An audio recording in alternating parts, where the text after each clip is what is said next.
Hello there! Atoma here with your weekly dose of Happy Chatter. These are just short, candid conversations between me and my fellow happiness enthusiasts. Enjoy! Hey you guys! So I have my husband on again this week because I have another question that I've been getting a lot lately, and I like having him on because he is a good sounding board and keeps me honest to make sure that I'm not blowing smoke up, you guys. And this week, oh, hey Dave. Hi there. So this week I got a question from a coworker, a colleague who's recently married, and she is just starting to think about down the road possibly having kids and what that is like in BigLaw. And so she asked me if I ever felt like having kids while in BigLaw kept me from being the type of mother that I would like to be. So, I mean, my answer is obviously no, because I wouldn't do it if I thought that it did that. Being a mom is my number one priority, I would say, and I would not practice BigLaw if I did not feel that it served my number one priority. Do you think that's right, Dave? Yes, I absolutely do. I don't know if it's a comment more about BigLaw or about your personality, but you definitely had a plan to make BigLaw support and promote your number one priority. I don't remember exactly the phrase you used. So maybe that's something people can do in a lot of professions, but I think where we were when you had both kids and your prioritization really helped ensure that you were able to leverage those resources so that it did make it easier for you to be the mom you wanted to be in a lot of ways.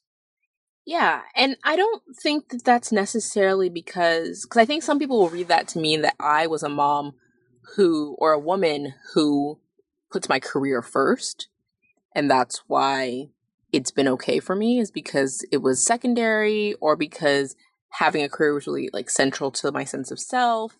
And it's not really anything like that. It's really more an idea that I think it takes a village, regardless of whether you're home or if you're working. It takes a lot of people to raise a child, right? And I am so blessed to be able to introduce people who love my children into their life.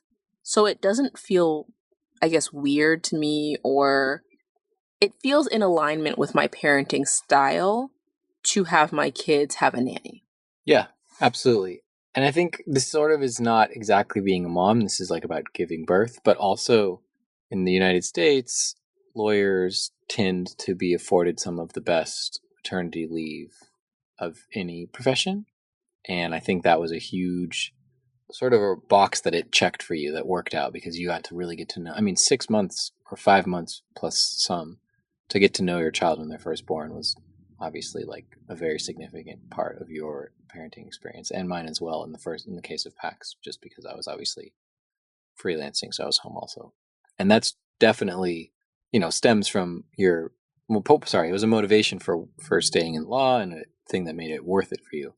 But also, I was just thinking about the nanny question, and it finding someone that you trust that you can bring into your family can be difficult, but it's something that we prioritized, and I think it has made a positive difference. So, and that doesn't really have to do with being a big person in BigLaw, but having that as something that you care about and spend resources to do well has sort of facilitated being the mom you want to be and being the parents you want to be while have a pretty demanding career. I would also add that in addition to the long maternity leave, I think that I went into BigLaw without the expectation of being partner. So another issue that people have is that they wonder how it's going to affect their partnership prospects or their movement up the ladder. And that's the thing about BigLaw, is that you kind of move with your class and you get promoted whether or not you're there, which is, both good and bad. But knowing that I was not in a hurry to meet some goalpost, that the only goalpost was having children, it wasn't necessarily making partner in X years, I was able to prioritize the thing that was my priority. And sometimes people get caught up in what they think they're supposed to be doing. And if they took a step back, they would realize that they don't even want to make partners. So why do they care what people think of them? And so then there's the second part of that, which is, what about your work? So you take that time off and you're not getting the quality work and you're not building your skills during that time. And I think that's a different conversation altogether. And that is a fair point. And I think at that point, the impetus is really on you to use both the time that you're at the firm to build relationships, both with your clients and with the partners that you work for, so that they are going to support you in this endeavor. And then also while you're gone, you don't have to not continue to build your skills. There is no rule that says that while you're on maternity leave, you can't continue to build skills. And I'm not saying that you should be practicing law while you're on maternity leave, but I did a lot of like personal development, a lot of reading, a lot of audiobooks, an hour a day, 2 hours a day. I mean, you have lots of time, not in the first couple of weeks. The first couple of weeks you kind of want to spend with your child and transitioning into parenthood, but then you have another 12 weeks. And is there a course, an online course you've been wanting to take? Is there something that you've wanted to do that you just wish you had, the 8 weeks to commit to that? Now's the time to do it. So it's definitely possible to continue to stay sharp and to continue to grow personally and professionally during that time if you are strategic and thoughtful about it. Yeah. There's two sort of interesting things about how you're talking about all this. One is the idea of knowing what your priority is and being committed to what that means. So, you say priority number one is my kids. So that means, for example, that it gives you a clear goalpost that says making partner is not the priority. And like that, I think one of the things that's implicit in prioritizing is something else is not the priority, which doesn't mean you don't want to do it. It just means that when you have to make a choice that feels like there's a trade-off or something gets elevated and something else lowered, you know what you plan on elevating and lowering. And another interesting thing about that is that on the road of saying, well, my metric is being a parent and having children is priority number one, the way that you walked that path was by being a lawyer. I'm sure a lot of people would say that if that was their number one priority, one parent would stay home. And this sort of comes back to my point about how, and I've said this a couple other times on the cast, being a lawyer has afforded us and you opportunities. And in this case, I'm talking about, having the financial freedom that I could be home after you went back when our first child was born, that I just stayed home with the kids and worked, or with the one child, and worked during naps and at night.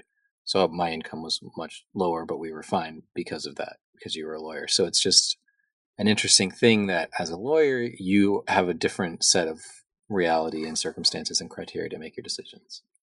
What I hear in that is the most interesting to me is the idea that we don't subscribe to kind of like the norms. We really want to question everything and assume that, one, everything is figure outable, and two, nothing has to be a certain way unless we say it does. And what I mean by that is I never had this idea that my kids needed more time from me than they needed from you, or that they needed equal amount of time from each of us. It was just important to us that our kids spend more time with a parent than they did with a nanny. Mm-hmm. And at first. Yeah, especially in the beginning. Yeah. And I think, again, as they get older, but really just being fluid and flexible around what it meant to be parents together. And a lot of people asked me when I went back to work and you were the sole caregiver for our child, they were like, well, who's helping him? And I was who's like, babysitting your child? Yeah, I was like, that's the weirdest question. He is their parent. I don't it's so bizarre to me, this idea that a dad cannot be as good a caregiver as a mom. And it drives me crazy when dads say that they're babysitting their kids. Mm-hmm. It's not called babysitting, it's called parenting. But I completely understand. It's very, very normal for people to have that perspective in certain areas and amongst certain groups of people. So you do have to be thoughtful. And I think more and more people our age would share our belief. So I don't think that this is probably that surprising to people. But when you start to go down that path and be around other parents, it can be hard because there are so many conversations and so many people who feel so strongly about their style of parenting and their own priorities that if you don't go in kind of as a team with a clear sense of who you want to be as parents and how you want to be those parents to your kids and as a husband and wife and kind of how the whole unit's going to work, you can get really bogged down and overwhelmed by all the noise that's out there. So, in short, no, I do not feel that being in BigLaw has affected negatively or not allowed me to be the mother that I want to be. If anything, I think it has served me in a really, really great way and given me such a wonderful experience of getting to be with my kids for the first 6 months of their lives. I now can afford really amazing vacations with them. We have a fantastic nanny that I wouldn't otherwise be able to afford. I have more flexibility in my schedule than I would if I was at an in-house job. So there's been lots of really great things about this job and the transition to motherhood. So if you guys have any other questions on this, feel free to reach out. But until next time, bye guys. Ciao.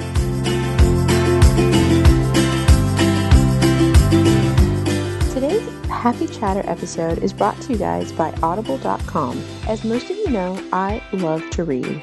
But I also know it can be a struggle to find the time and energy to read as a practicing attorney. So I'm super excited to bring you guys this special offer for a free audiobook download and 30-day free trial over at www.audibletrial.com/The Happy Lawyer Project. With over 180,000 titles to choose from, there's definitely something for everyone. Thanks so much for tuning in, and as usual, I'm super happy you're here. Until next time.